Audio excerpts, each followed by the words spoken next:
Mari belajar dari Italia. Apa yang sebenarnya terjadi di Italia? Apa yang bisa kita jadikan contoh agar tidak terjadi di Indonesia? Kreatif konten ini berasal dari artikel warga Italia, dipersingkat dan dilengkapi data agar lebih mudah dipahami. Tahap 1. Kasus pertama diumumkan. Itu cuma flu. Apa pentingnya pakai masker? Orang-orang ini cuma lebay. Saya kan sehat, gak bakal ketularan. Gak usah panik lah. Tahap 2. Jumlah positif COVID-19 mulai naik signifikan. Cuma beberapa yang kena. Yang meninggal pun hanya orang-orang tua saja yang emang udah punya penyakit. Hidup seperti biasa aja lah. Pacaran, nongkrong bareng temen, jalan-jalan ke mall, tetep lanjut.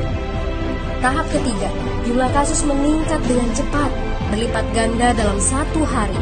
Tingkat kematian pun bertambah. 7 Maret, lebih dari 5.000 kasus positif COVID-19. Zona merah diberlakukan di Italia. Wilayah yang dikarantina hampir 25% dari luas Italia. Sekolah dan universitas tutup, tapi tempat kerja, bar, dan restoran masih buka. Sementara itu, 75% wilayah lain masih menganggap enteng COVID-19. Anjuran mencuci tangan ada di mana-mana, tapi sekadar anjuran dan tak banyak yang melakukan. Tahap 4, jumlah kasus meningkat pesat. Sekolah dan universitas ditutup selama sebulan. Darurat nasional pun diberlakukan. Rumah sakit menambah kapasitas, seluruh kamar dibersihkan untuk memberi ruang bagi pasien COVID-19.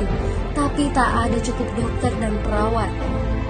Ada terlalu banyak kasus pneumonia, terlalu banyak pasien perlu ICU, tapi ruangannya sudah habis, ventilator habis. Pada titik ini seperti kondisi dalam perang. Dokter harus memilih siapa yang akan diobati berdasarkan peluang bertahan hidup. Itu berarti pasien lanjut usia dan punya penyakit bawaan seperti hipertensi, diabetes, stroke tidak masuk prioritas karena tidak ada lagi ruang. Sistem layanan kesehatan seketika runtuh. Tahap 5, 9 Maret mencapai lebih dari 9.000 kasus. Seluruh kota Italia lockdown. Orang-orang bisa pergi hanya untuk keperluan darurat dan dalam pengawasan ketat. Semua bisnis masih dibuka karena jika tidak, ekonomi akan runtuh. Itu kebijakan pemerintah. Mulai ada ketakutan, orang-orang mulai memakai masker dan sarung tangan. Tapi tetap saja, ada anak-anak yang merasa jagoan, masih ingin uji nyali. Pergi ke restoran rame-rame, hangout bareng, minum-minum dan lain sebagainya. Tahap 6, 2 hari kemudian pemerintah Italia berubah pikiran. Semua bisnis harus tutup, bar, restoran, pusat perbelanjaan, semua jenis toko, kecuali supermarket dan apotek.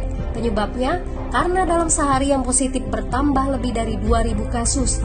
Penduduk yang mau keluar rumah harus mendapat surat izin. Surat izin ini didapatkan dari pos pemeriksaan polisi dan disebar di berbagai lingkungan.